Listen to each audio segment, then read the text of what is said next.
Hi everyone, welcome back to GK today. I am Siya. So यहाँ पे हमें cover करने 14 ऑफ अगस्त के most important current affairs start करते। सो पहले लास्ट डे के करंट अफेयर्स का रिवीजन हम यहाँ पे कर लेते। लास्ट हमने क्या डिस्कस करा था?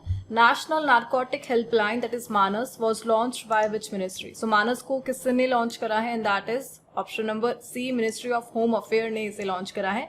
And exactly narcotic control bureau के तहत ये फंक्शन कर रहा है। The next one, Sea of Galilee that was recently seen in news is located in which country? So Sea of Galilee यह किस country का part है? So it is related with Israel. Israel की largest fresh water lake है ये है, ठीक है। And who has become the first Indian to win a medal in the open men's category at the Asian Surfing Championship 2025?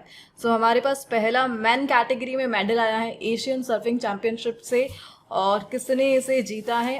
And that personality is option number A, Ramesh Gudiyal. Bronze medal इन्होंने यहाँ पर clinch किया है।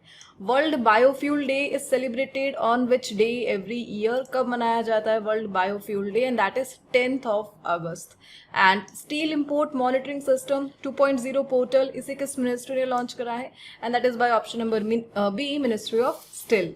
The next one, Hiromasa Urakawa, the boxer who recently passed away, belonged to which country? किस country से यह associated है? Japan से यह associated है। एंड बॉक्सिंग के टाइम इनका निधन हो गया, एंड दैट्स वाई यह न्यूज में रहे थे। Where was the Khelo India Asmita football league 25-26 inaugurated? So women का जो इनरोलमेंट है स्पोर्ट्स में बढ़ाने के लिए ये लीग आई है खेलो इंडिया से एसोसिएटेड, एंड दैट इज किसने इनोग्रेट करा है इसे? ऑप्शन नंबर बी, महाराष्ट्र में इसे इनोग्रेट किया गया था। एंड एक मेजर ट्राइब हमने डिस्कस करी थी, the मुथुबन tribe.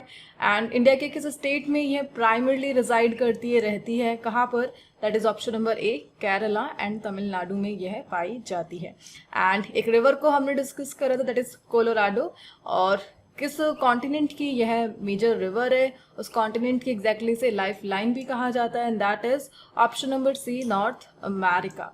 The next one, National Center for Disease Control NCDC functions under which ministry? किस मिनिस्ट्री के तहत ये फंक्शन करता है? That is option number C, ministry of health and family welfare के तहत ये फंक्शन करता है, जिसके recent cabinet minister JP Nadda है, we all no.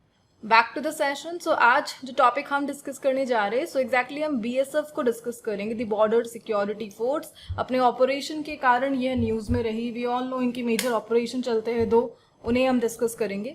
International youth day को हम डिस्कस करेंगे। इसके अलावा एक टेम्पल अभी न्यूज़ में रहा बिकॉज यहाँ पर हिंदी लैंग्वेज का डिस्प्यूट हो गया, क्यों हुआ उसके बारे में हम जानेंगे। उल्ची फ्रीडम शील्ड एक्सरसाइज है, इसको हम डिस्कस करेंगे। दीनदयाल स्पर्श योजना किस गवर्नमेंट डिपार्टमेंट ने इसे इनिशिएट करा है। एक अदर ऑपरेशन फॉल्किन को हम डिस्कस करेंगे। रिसेंटली एक इनिशिएटिव आया जिसका नाम है कैटलिस्ट, और किसने इसे लॉन्च करा है इसके बारे में हम जानेंगे। स्टेट की स्कीम को हम डिस्कस करेंगे, that is Mahtari Vandana Yojana. And recently Donald Trump ने नासा के कुछ बजट्स को कट करा है, और वहाँ के एक प्रेस्टिजियस जो प्रोग्राम है उसे ख़त्म करने की प्लानिंग चल रही है, उसको हम डिस्कस करेंगे, and that is orbiting carbon observatory. And एक हाइड्रो इलेक्ट्रिक प्रोजेक्ट को हम डिस्कस करेंगे, दैट इज इटालियन, पहले भी हमने इसे डिस्कस किया था। चलिए start. The first one, what is the name of the operation launched by the Border Security Force along the Rajasthan border ahead of Independence Day? So स्वतंत्रता दिवस से पहले राजस्थान सीमा पर सीमा सुरक्षा बल द्वारा शुरू किए गए ऑपरेशन का नाम क्या है, आपसे पूछा जा रहा है। And that is bye BSF, and नाम है ऑपरेशन अलर्ट। सो यहाँ पर बीएसएफ के दो मेजर ऑपरेशन हर साल न्यूज में रहते हैं। The one is operation alert and the second one is operation सर्द हवा, ठीक है। दोनों कौन कंडक्ट कराता है? बीएसएफ कंडक्ट कराता है। So at the time independence day है कल, सो Rajasthan border along side Pakistan के साथ जो हम बॉर्डर शेयर कर रहे हैं वहां पर एक्टिव है the border security force. Overall operation में क्या क्या इन्वॉल्व रहेगा? ड्रिल्स कंडक्ट कराना, पेट्रोल, सर्वेलेंस, जो भी काउंटर थ्रेट है उन्हें डिटेक्ट करने के लिए, और यह ऑपरेशन इन लोगों ने अभी चला रखा है, सो दैट हमारी प्रिपेयर्डनेस है वो पहले से ही यहाँ पर बनी रहे, ठीक है।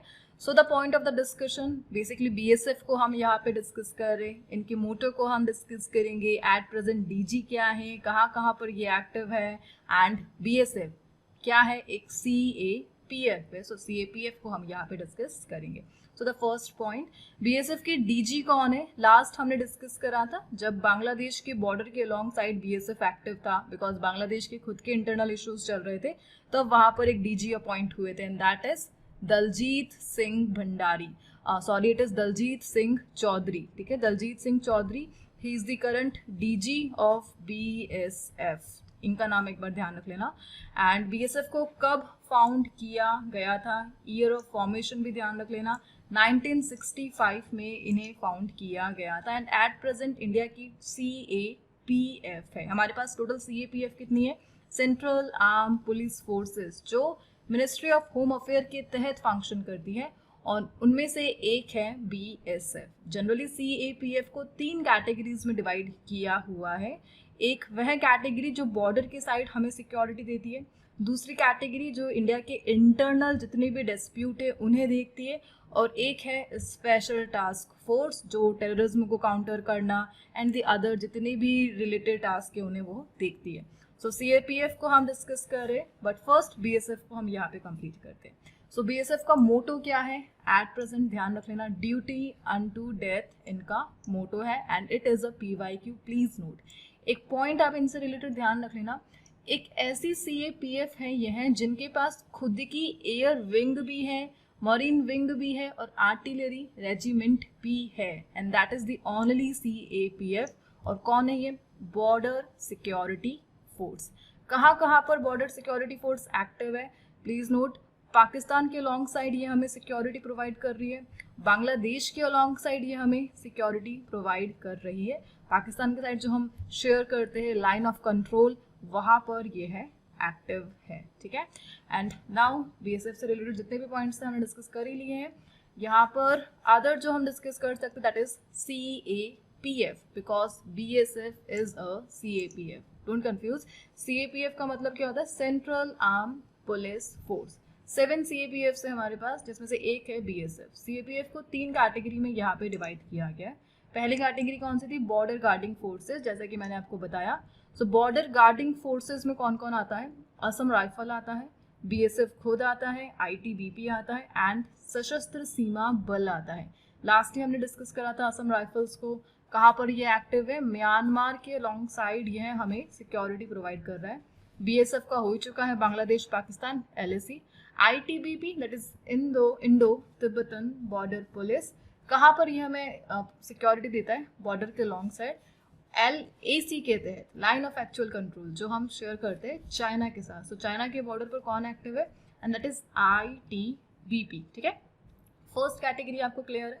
सेकेंड कैटेगरी हम डिस्कस कर रहे हैं इंटरनल सिक्योरिटी फोर्सेस, जो भारत के इंटरनल मैटर्स को देखती है। जस्ट लाइक अभी पहलगाम टेरर अटैक हुआ था, उसके बाद जितने भी ऑपरेशन चले थे उनमें ये एक्टिव थी। छत्तीसगढ़ में अभी जो लेफ्ट विंग एक्सट्रीमिज्म के केस देखने को मिले थे नक्सलवादी, उनमें यह एक्टिव थे, and they are CISF and CRPF। Even airport पे भी आपको इंटरनल सिक्योरिटी फोर्सेस देखने को मिलेगी, which is the CAPF। And the last one special task force, उसका एग्जाम्पल कौन है? NSG is the only special task force, ministry of home affair के तहत यह काम करती है। एंड प्लीज नोट, NSG के लिए कॉमन नेम है, इसका फुल फॉर्म क्या है? नेशनल सिक्योरिटी गार्ड, और इन्हें ब्लैक कैट के नाम से जाना जाता है। टेररिज्म को काउंटर करना यह इनका मेन फंक्शन है इंडिया में, ठीक है। ओवरऑल कुछ अदर बॉर्डर सिक्योरिटी से रिलेटेड प्रोग्राम्स को हम देख सकते हैं, जिनमें ये सारी CAPF मिलकर काम करती है। जस्ट लाइक सबसे पुराना, and that is border area development programme, and that is BADP। इसे लॉन्च किया गया था 1987 में।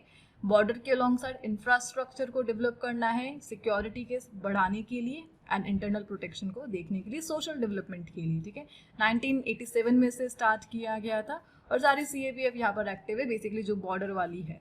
सेकेंड हम डिस्कस कर सकते हैं जो अभी चल रहा है, फेज सेकेंड चल रहा है उसका, and that is vibrant village programme. Please note, इसे 2023 में ही लॉन्च किया गया है, और इसे सबसे पहले जो नॉर्दर्न बॉर्डर विलेजेस थे वहाँ पर लॉन्च किया गया था, बट नाउ इस स्कीम को एक्सपेंड कर दिया गया है। काफ़ी अच्छा बजट इसके लिए आया भी है। प्लीज नोट, जब इनका पहला फेज आया था 2023 में, तब इसे केवल अरुणाचल प्रदेश, हिमाचल प्रदेश, सिक्किम, उत्तराखंड एंड लद्दाख में ही चलाया गया था द वाइब्रेंट विलेज प्रोग्राम, जिसके तहत बॉर्डर अलोंग साइड विलेजेस का जो इंफ्रास्ट्रक्चर है उसे बढ़ावा देना था, ठीक है। एंड एट नाउ चल रहा है वाइब्रेंट विलेज प्रोग्राम का फेज सेकेंड। पूरा फंड यहाँ पर सेंटर की तरफ से आ रहा है। कितना फंड दिया है? 6,839 करोड़ का फंड दिया है और 2028-29 फिस्कल ईयर तक यह चलेगा। टारगेटेड एरिया इस बार ज़्यादा है। जो पहले कुछ राज्य थे उनके अलावा मेघालय, मिजोरम, नागालैंड, पंजाब, राजस्थान, सिक्किम, त्रिपुरा, वेस्ट बंगाल, इन सब स्टेट में बॉर्डर अलोंग साइड विलेजेस को डेवलप करने के लिए वाइब्रेंट विलेज प्रोग्राम को चलाया जा रहा है, ठीक है। सो बॉर्डर अलोंग साइड ये हमारे मेजर प्रोग्राम हो गए। बॉर्डर अलोंग साइड हमारे ये मेजर ऑपरेशन हो गए। बॉर्डर अलोंग साइड कौन कौन सी CAPF एक्टिव है हमने वह भी डिस्कस कर ली एंड सब मिनिस्ट्री ऑफ होम अफेयर के तहत यहाँ पर आती है। Hope this question is clear. Now move to the next one. So border is the topic. So border से related कुछ questions को हम देख लेते हैं जो last current affairs में रहे थे. The first one, Preah-Vihear temple that was recently seen in news is a border dispute between which two countries. So border dispute है ये basically Cambodia and Thailand की between and officially at the time Cambodia के पास इसके official rights है. Lake Natron that was recently seen in news and it is located on the border of which two countries? So ये Tanzania and Kenya की border के along side है the lake Natron.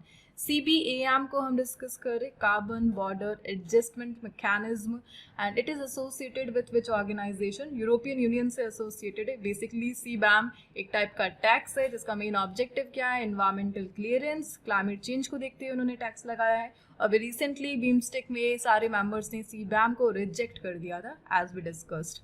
Which state government has recently launched a border tourism initiative to promote sustainable tourism in tribal areas? और इसे किसने launch करा? हिमाचल प्रदेश का यह इनिशिएटिव है। एंड एक मॉक ड्रिल को हम यहाँ पे डिस्कस करें जिसे रिसेंटली इंडिया के वेस्टर्न बॉर्डर अलॉन्ग साइड चलाया गया एक्सटर्नल थ्रेट को डिटेक्ट करने के लिए। पहले से ही हमारी प्रिपरेशन है वो बनी रहे। सो वेस्टर्न बॉर्डर पर कौन एक्टिव है? इसके लिए चलाया गया था ऑपरेशन शील्ड एंड जो वेस्टर्न बॉर्डर पे काम करती है कौन? Basically BSF, because western border हम पाकिस्तान के साथ यहाँ पर शेयर करते हैं। बॉर्डर सिक्योरिटी फोर्स कौन सी मिनिस्ट्री से कंट्रोल करती है? Ministry of home affair. And India का बिगेस्ट एंटी नक्सल ऑपरेशन जिसे रिसेंटली छत्तीसगढ़ तेलंगाना बॉर्डर के लॉन्ग साइड चलाया गया, कुरागट्टलू हिल्स के लॉन्ग साइड, किसने चलाया था? ऑपरेशन ब्लैक फॉरेस्ट था और इसमें CRPF इन्वॉल्व थी। Even operation black forest, operation Sachet, यह सब इससे एसोसिएटेड है। I think it is Saket और Sachet. Please let me know in the comment box, मैं थोड़ा कंफ्यूज हूँ। Moving on the next one.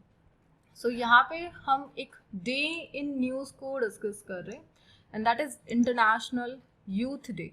What is the theme of the international youth day 2025? So theme क्या रही? And that is local youth action for the SDGs and beyond. कब observe किया जाता है? 12 अगस्त को एनुअली इंटरनेशनल यूथ डे मनाया जाता है। Please note, world youth forum हुई थी 1991 में, तब इस डे को प्रपोज किया गया था। कहाँ पर हुआ था वर्ल्ड यूथ फोरम? वियना में। वियना ऑस्ट्रिया का बेसिकली पार्ट है एंड तब डिक्लेयर किया गया by the ministers and UN के सपोर्ट के साथ कि वर्ल्ड इंटरनेशनल यूथ डे को ऑब्जर्व किया जाएगा। इसका जो फर्स्ट सेलिब्रेशन है वो 2000 में हुआ एंड नाउ 2025 में थीम क्या है? Local youth actions for the sustainable development goal and beyond it is the theme, ठीक है। सो ऑफिशियली 1919 में इसे डिक्लेयर किया गया, 1991 में प्रपोजल रखा गया, 2000 में स्टार्ट कर दिया गया इंटरनेशनल यूथ डे को सेलिब्रेट करना। सो यहाँ से एक अदर पॉइंट आप क्या कवर कर सकते हैं? नेशनल यूथ डे इंडिया कब ऑब्जर्व करता है? नेशनल यूथ डे जब हम सेलिब्रेट कर रहे होते हैं सर विवेकानंद जी की बर्थ एनिवर्सरी को एंड दैट इज 12 जनवरी, ठीक है। काफ़ी इजी हो चुका है। 12 August international youth day, 12 January national youth day and it is also known as the Vivekananda Jayanti, right. Moving on the next one, days in current affairs, उसको हम यहाँ पे रिवाइज कर लेते हैं एंड दे आर। सो क्लॉफ syndrome awareness day is observe every year on which day? सो 3 अगस्त को इसे ऑब्जर्व किया जाता है। रिसेंटली कैंपेन लॉन्च किया मिनिस्ट्री ऑफ टेक्सटाइल ने नेशनल हैंडलूम डे 2025 को सेलिब्रेट करने के लिए। उसकी थीम क्या रही थी? Know your weaves campaign. And national handloom day ये कब ऑब्जर्व किया जाता है? 7 अगस्त को ऑब्जर्व किया जाता है, please note. World wide web day every year कब ऑब्जर्व किया जाता है? 1 अगस्त को।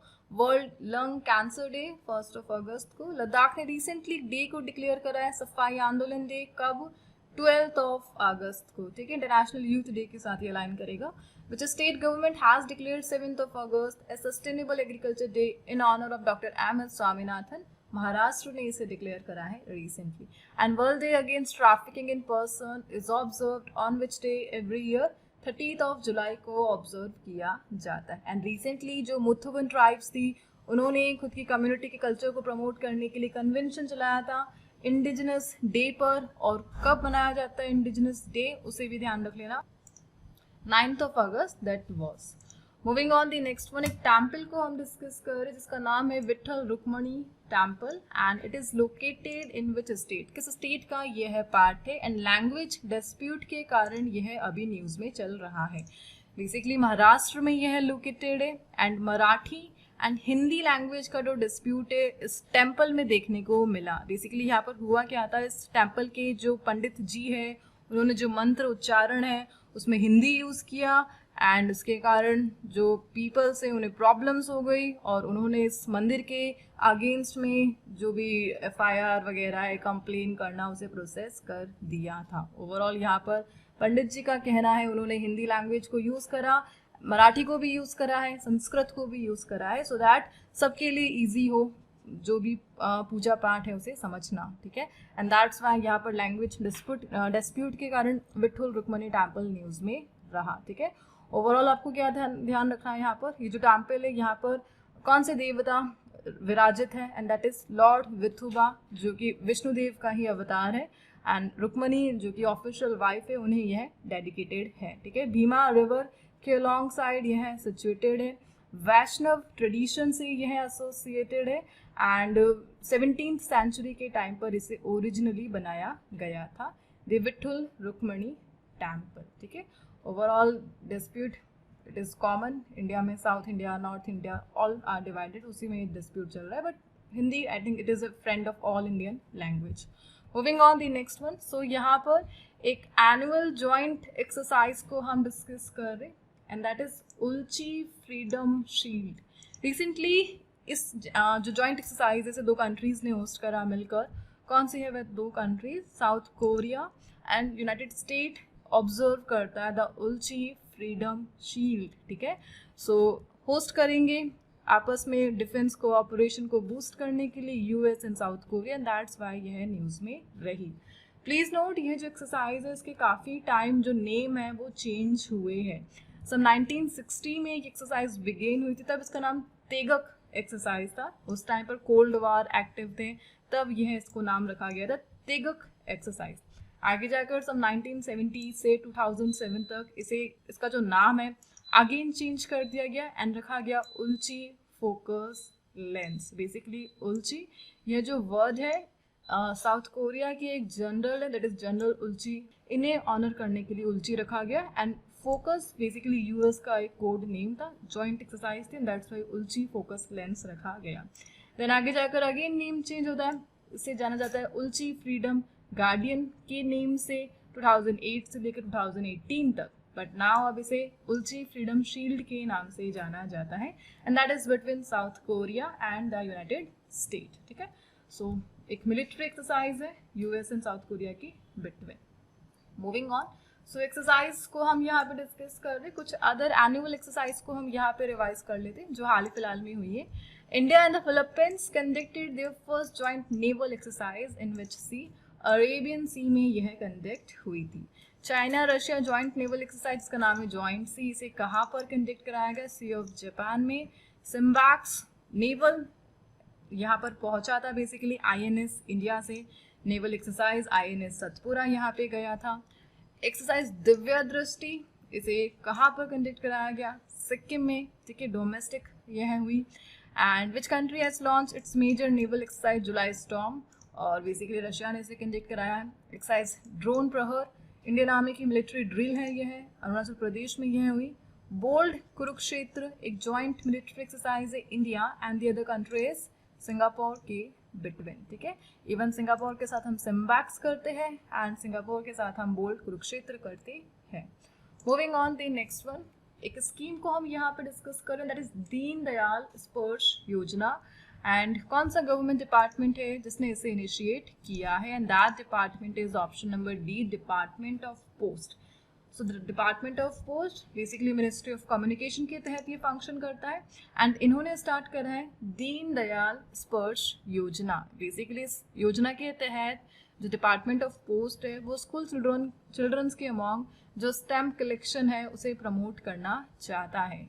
सो प्लीज नोट यहाँ पर एक वर्ड है दैट इज फ्लैडेली। सो फ्लैडेली का मतलब ही है स्टैम्प कलेक्शन, इस वर्ड को ध्यान रख लेना। एंड क्लास 6 से लेकर 9th तक की जो बच्चे हैं विद 60% मार्क्स इन 24-25 और जिनका एक अकाउंट है स्टैम्प कलेक्शन का, उन स्टूडेंट्स इस स्कीम में अप्लाई कर सकते हैं, द दीन दयाल स्पर्श योजना बेसिकली मेंबरशिप के लिए।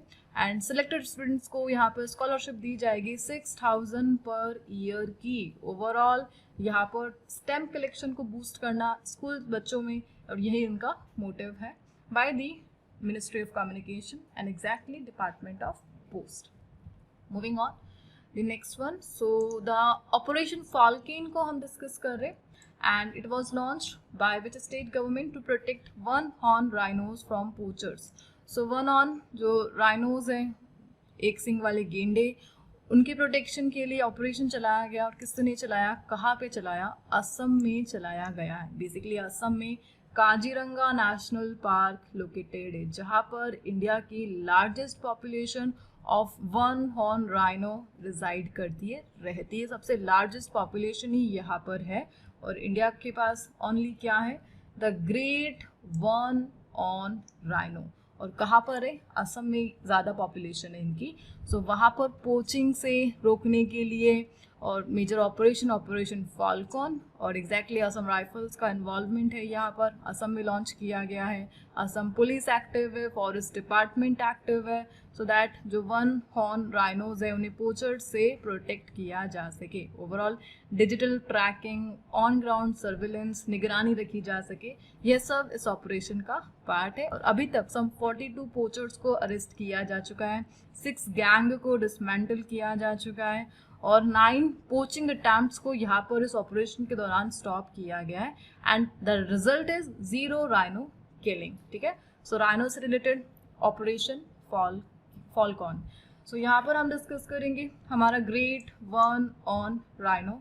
So basically please note, India and Nepal में जो वन हॉर्न राइनो है वो बेसिकली पाए जाते हैं। इंडिया में सबसे ज़्यादा आपको असम में देखने को मिलेंगे, लेकिन वेस्ट बंगाल में भी आपको यह देखने को मिलेंगे, इवन उत्तर प्रदेश में भी आपको यह देखने को मिलेंगे। लेकिन लार्जेस्ट पॉपुलेशन कहाँ पर है, ओनली इन असम, और वह भी काजीरंगा नेशनल पार्क में, ठीक है। IUCN स्टेटस क्या है इनका, प्लीज नोट, इन्हें IUCN की रेड लिस्ट में वल्नरेबल का दर्जा दिया हुआ है। क्या यहाँ पर कोई डे भी है जो राइनो से रिलेटेड है? यस, 22 सितंबर को मनाया जाता है द राइनो डे, ठीक है, इनके लिए अवेयरनेस को प्रमोट करने के लिए। Hope this question is clear. Moving on, so यहाँ पर एक स्टेट गवर्नमेंट के इनिशिएटिव को हम डिस्कस करें, that is catalyst, which state government has launched the Catalyst and Ease of Doing Business Cell to support Global Capabilities Center. So यहाँ पर एक टर्म को हम डिस्कस करेंगे, दैट इज GCCS। क्या होते हैं GCCS?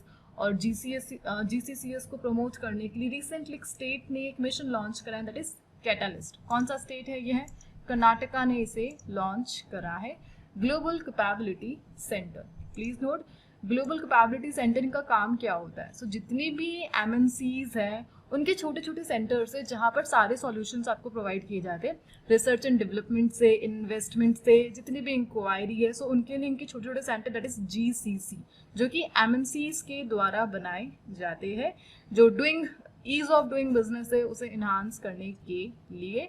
और इकोनॉमिक ग्रोथ को बूस्ट करने के लिए जितने भी बिजनेस चैलेंजेस है उनका one stop solution that is GCC जो एमएनसीज चलाती है, ठीक है।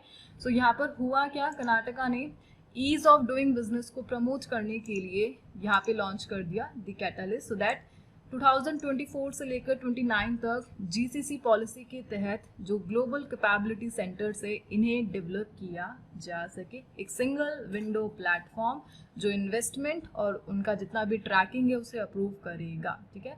सो यहाँ पर एक समिट हुई थी and that is Bengaluru tech summit, तब यहाँ पर इस अनाउंसमेंट को ऑफिशियल किया गया एंड कर्नाटका ने इसीलिए लॉन्च करा बिकॉज कर्नाटका का यहाँ पर 44% कॉन्ट्रीब्यूशन है इंडिया के सॉफ्टवेयर एक्सपोर्ट में एंड दैट्स वाई वो चाहते हैं 2029 तक सम 500 GCCs को बिल्ड करने के लिए।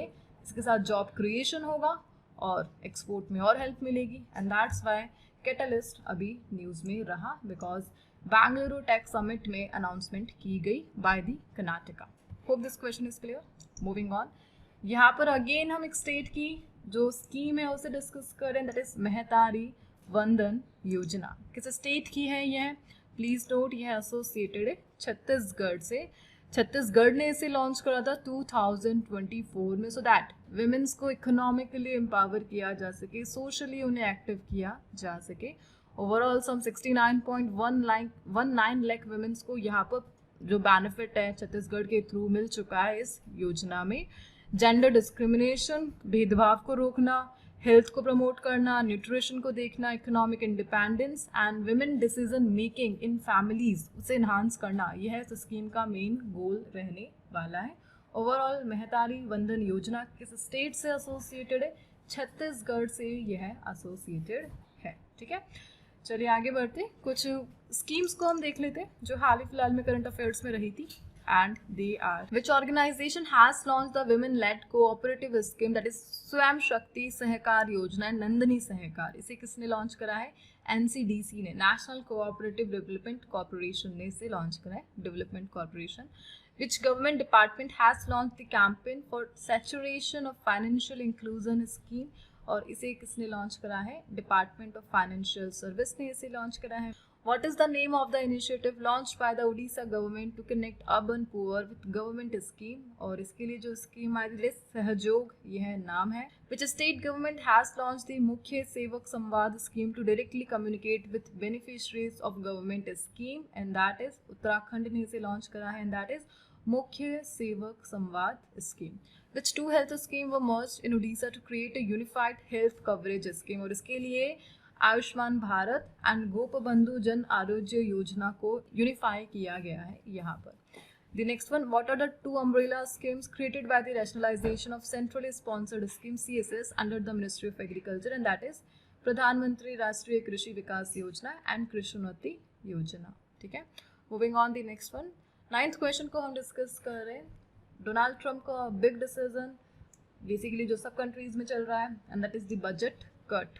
स्पेस रिलेटेड जितने भी मिशन है उनका बजट रोकना है। नासा में यूएसए में कौन एक्टिव है, that is NASA, and NASA के बजट को यहाँ पर कट किया जा रहा है by the Donald Trump administration. उसके लिए इस क्वेश्चन को फ्रेम किया गया है। So orbiting carbon observatory OCO programme is an initiative of which space organisation, किस स्पेस ऑर्गेनाइजेशन का यह इनिशिएटिव है, नासा का है ये, national aeronautics and space administration. Same thing, इस प्रोग्राम को स्टार्ट किसी और ने किया था। जेट प्रोपल्शन लेबोरेटरी का यह मिशन है बेसिकली। तो जेट प्रोपल्शन लेबोरेटरी को स्टार्ट किसी और ने किया था, कैलिफोर्निया बेस्ड है, लेकिन आगे जाकर नेशनलाइजेशन हो गया और नासा ने इसे ओन कर लिया, ठीक है। सो नासा का प्रोजेक्ट है द जेट प्रोपल्शन लेबोरेटरी, और इस लेबोरेटरी के तहत कुछ प्रोजेक्ट्स को मैनेज किया जा रहा है जो कि क्लाइमेट चेंज को देख रही है और जो रिलेटेड है अर्थ साइंस से।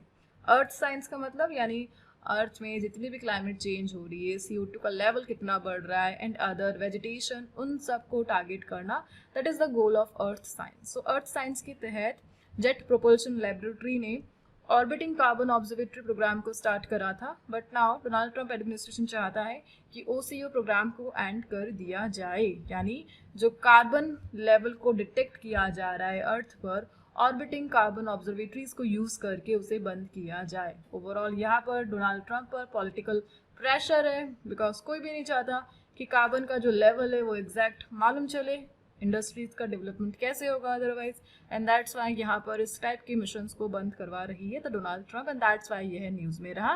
एंड इनका कहना है कि अर्थ साइंस से बेटर है कि आप स्पेस साइंस पर अपना जो फोकस है उसे कन्वर्ट करें, दैट्स वाई यह न्यूज़ में रहा। ठीक है, सो नासा का स्पेस एक्सप्लोरेशन है ओवरऑल और अर्थ साइंस से यह एसोसिएटेड है, एंड सम 2009 में इसे स्टार्ट किया गया था।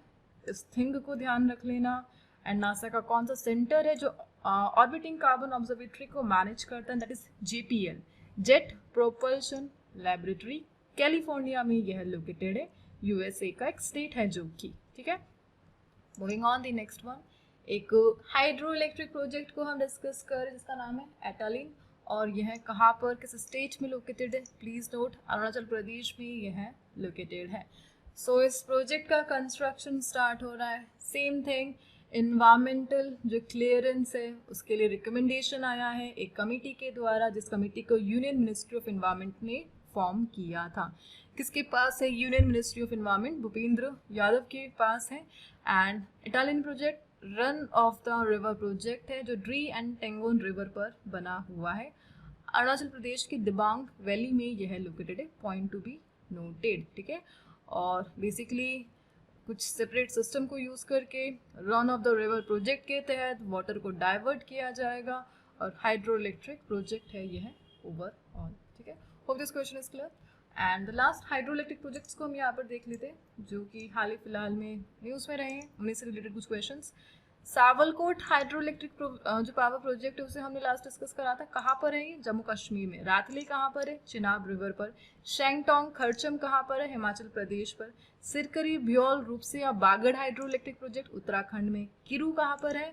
जम्मू कश्मीर में। बगलिहार डैम चिनाब पर है, विच is the hydro electric power project. Arun 3 किस कंट्री का पार्ट है? नेपाल का यह पार्ट है।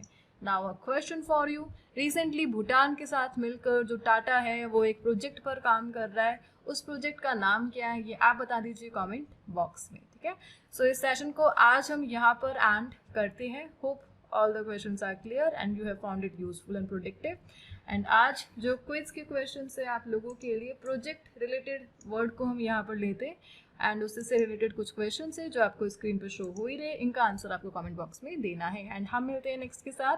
And for more information you can check the description box just below the video, and please इसे शेयर करना मत भूलिएगा, व्यूज़ नहीं आ रहे हैं। Thank you for watching.